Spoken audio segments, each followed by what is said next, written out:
Patriots. Welcome to Hope for Survival YouTube. Thanks for tuning in. Appreciate you coming back to follow my efforts to help folks get prepared. This will be another video from the road. I just finished passing through Chattanooga, Tennessee, and aka the Gauntlets.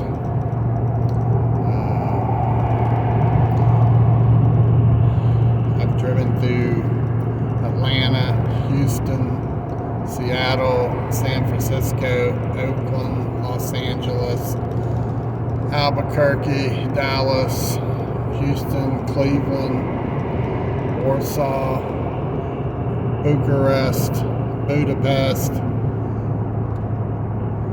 and driving through Chattanooga is a challenge. It has absolutely grown to be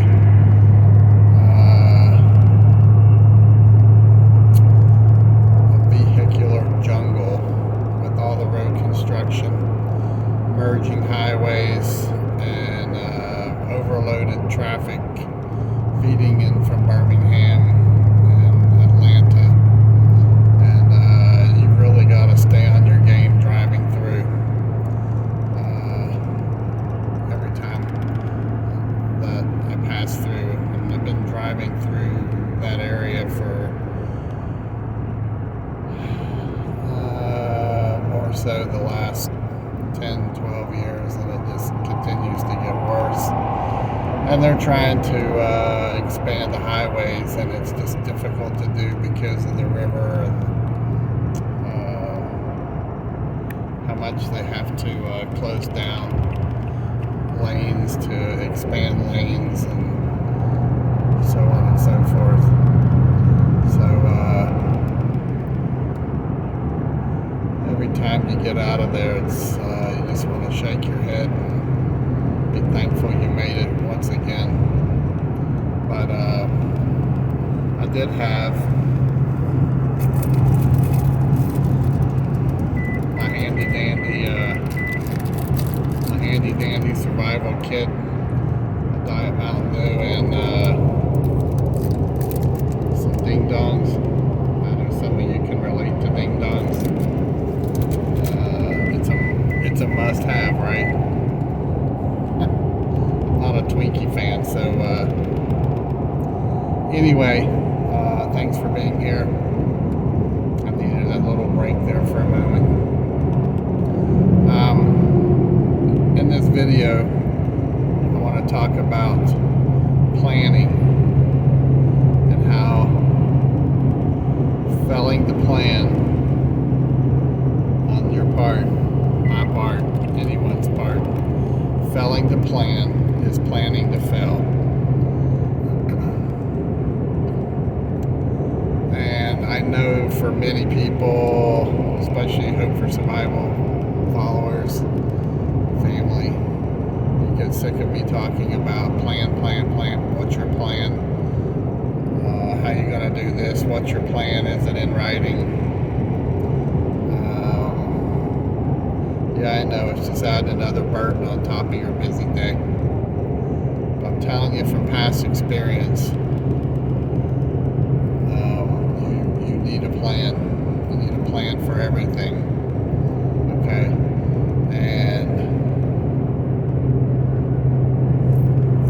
there's a reason why I keep telling you that you need to have a plan. It's not because I just want to add it to your misery and it sounds good. I'm telling you from past experience and things that I've witnessed, when things go upside down, the people who don't have some level of a practice plan are the quickest people to fail.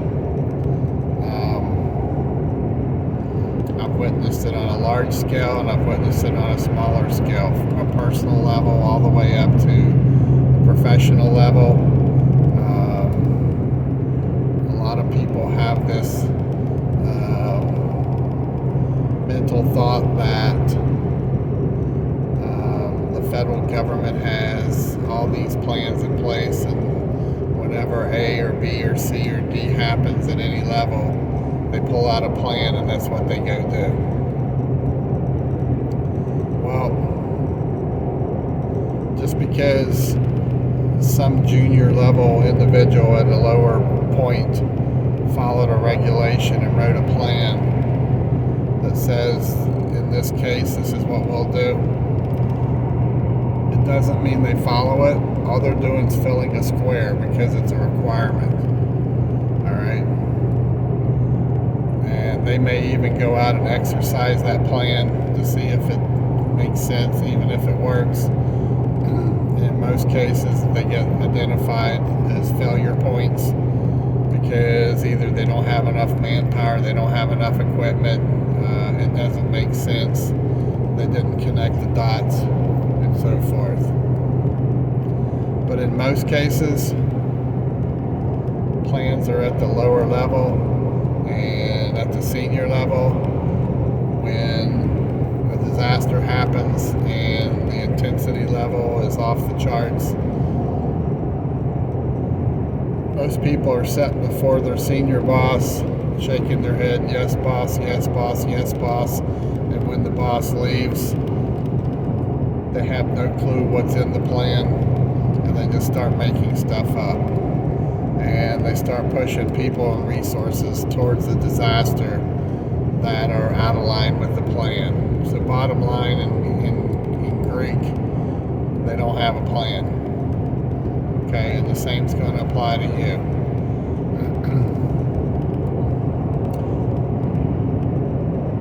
History and statistics prove this point over and over and over again. Okay? I've talked repeatedly until I'm blue in the face, and then some.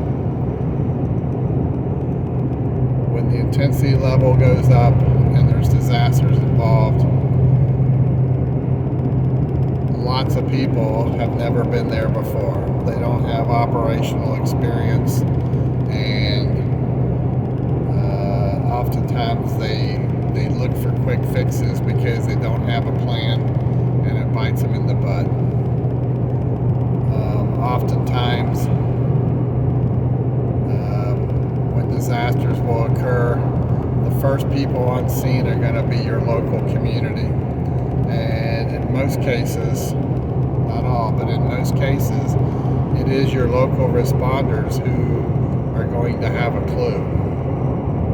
Okay, whether it's fire, police, medical, utilities, they're going to have a clue. The problem is when it's a large disaster in their area, they get overwhelmed and need support from the outside. And it's that support involving reestablishing critical infrastructure around you or in states and regions where it can turn into an absolute soup sandwich. All right, and all of these will impact you, whether it's a flood, a hurricane, a tornado, an ice storm, any kind of type disaster.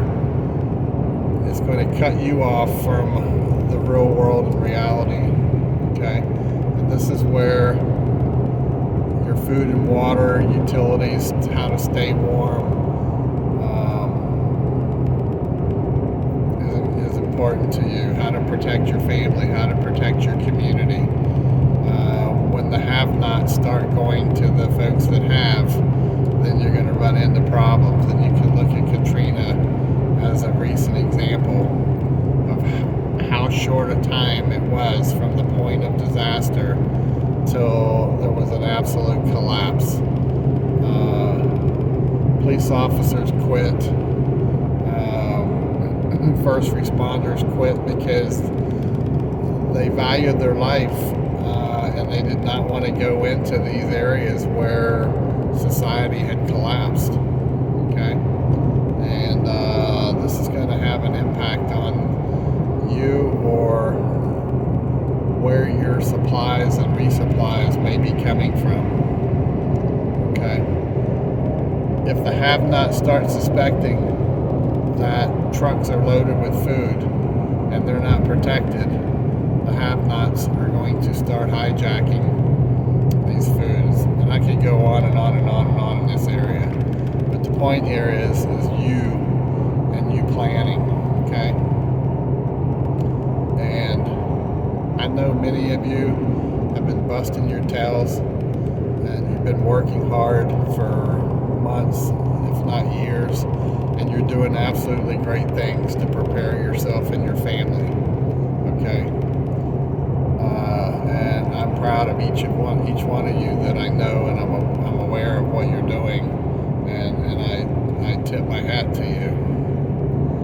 What I'm saying to you is this step of building plans, it is essential. And anyone who has worked in any kind of business, or especially in the emergency management field, military, will tell you how important having exercised, effective plans are to ensure when the rubber meets the road and things around you start collapsing and people start acting crazy and doing crazy things. People who are in positions of power and making decisions are oftentimes going to fail simply because they can't handle it. Okay, what do you mean they can't handle it? That's what they get paid to do. They may be getting paid to do it during non-emergency times and non-disasters, but I'm telling you, you can look at case after case after case where the federal government had to respond into disasters of some sort, or they opted to not respond in, such as in Seattle and Portland. And basically the authorities just cordoned off the area and let the looters and the burners just go about doing what it is they wanted to do.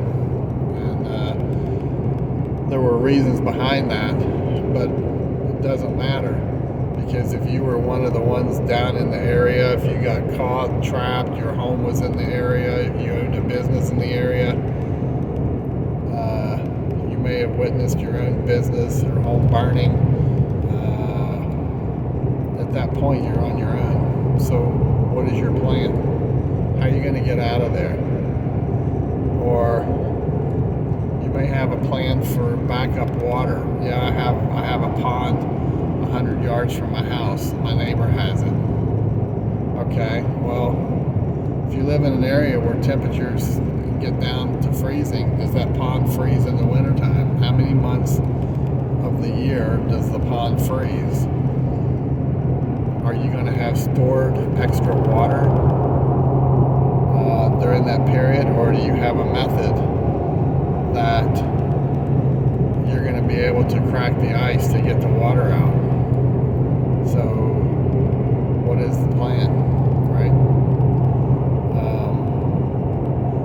We can go down this road with security. We can go down this road with your food inventory, how you're storing it, how you're protecting it, how you're controlling access into your neighborhood, and it goes on and on and on.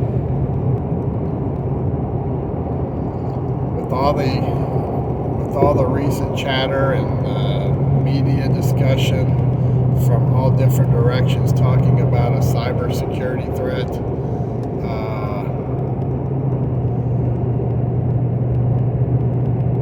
I posted a video on this last night.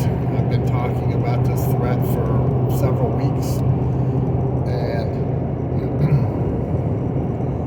when all these different elements of society that we've been talking about, whether it's economic, whether it's a culture clash, a clash of socioeconomic, the internet's down, transportation stops, the food supply is stopped, water from the city has stopped, telecommunications has stopped. How are you going to function? Have you given it any thought?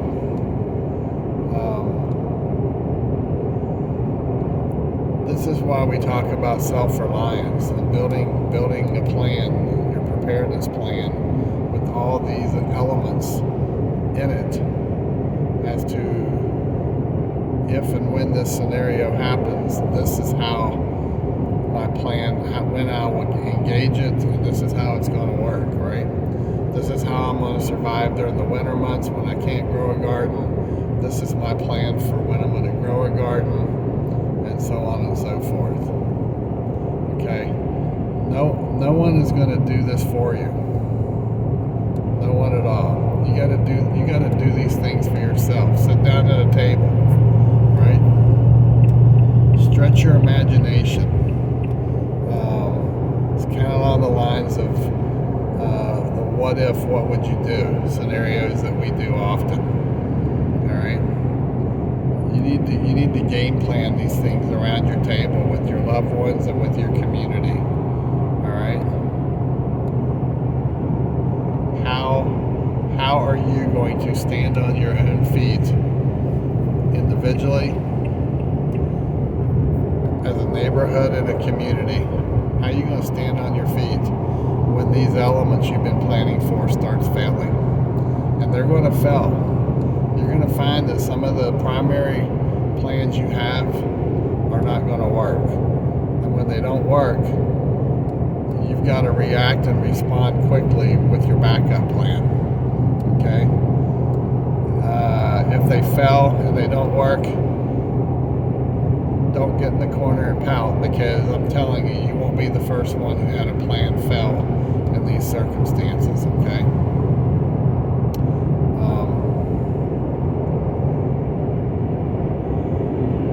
Years ago in Sarajevo, Bosnia, and also Kosovo, watching the people in the neighborhoods, dirt poor, but watching them try to survive every day. Every day was a challenge to find food, right? The challenge was finding the food. The challenge was the threats around them getting to where the food was at. The challenge was getting the food from the pickup point back to their home. The challenge was protecting it once it was in their home. And it goes on and on and on. There are bad people wanting to do bad things because they're hungry too.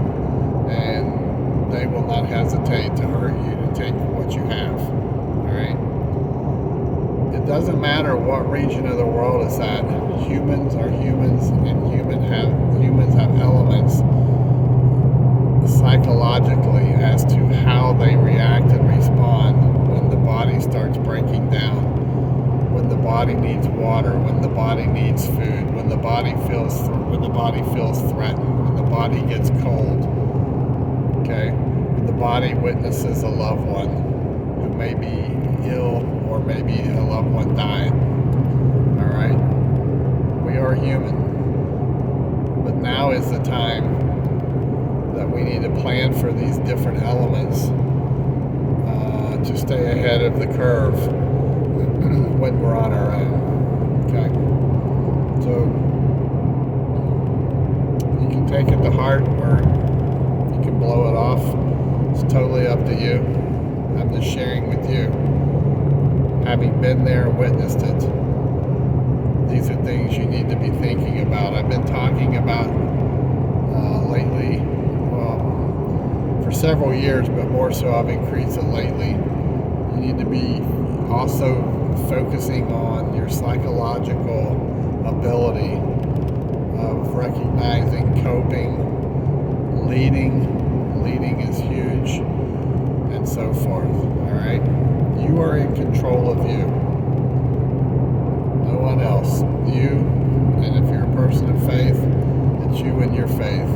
Okay? And you got to determine now, hopefully beforehand, as to how you're going to deal with these things. I'm telling you, you're setting yourself up for failure if you don't plan for it. All right? So, give these things some thought. If you like this video, please hit like. If you have comments, feel free to comment below. If you're a lurker, yep, that word again. If you're someone who watches videos and don't want to hit like and you don't want to subscribe to a channel, it's okay, because they already got you. So if you haven't subscribed, please subscribe and share and help us grow. It is important. The more people we help get prepared now, will hopefully be less people beating on their door when the time comes. Alright? And also, the more people we help now, when the internet goes down and you no longer have access to any information, any YouTube videos, or you can't log into a podcast to see what any of the ones you follow tells you's happening, folks, you're going to be on your own. Alright? We all are dependent upon the internet. Every single one of us. But when it goes, you got to ask the question, how are you going to react and how are you going to press forward? Okay? Have you ever conducted a test and gone 24 hours without touching anything on the internet, or 48 hours? It's another one of those tests you might want to, you're going to go through withdrawal. I know you're going to go through withdrawals, okay? So, anyway, stay healthy. Be safe out there. There's a couple folks I wanted to give shouts out to that I'm thinking about them and praying for them. Alabama Rebel up in North Alabama. Brother, I know you were weakened by some tests recently, but you're a fighter and I know you'll bounce back. Just know thinking about you and love you. And Sister Rose down in Western North Carolina.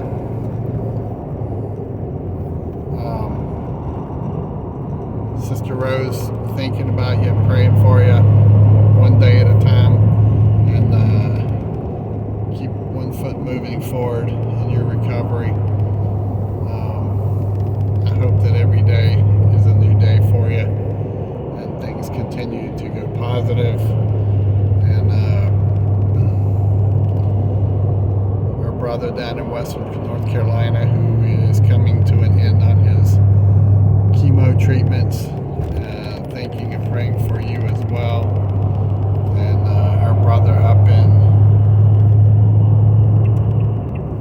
up in central Kentucky, who just went through a second surgery, repeat surgery. Pray that this one sets and you can get through your rehab and start moving forward. Again, I know you will. You're a fighter and you're determined. But to everyone out there, especially these folks that I just mentioned, the Hope for Survival family is still praying for you. The Hope for Survival family is still praying for you, and we think of you and we miss you all. So go get your ho-ho-hos in synchronization with your jingles, and try to enjoy the upcoming holidays. And also wanted to give a shout out, my apology, give a shout out to our sister in Western North Carolina who had some internal problems, and hopefully the medical staff has found answers for you to get you healthy again. I know how much you were needed around your homestead.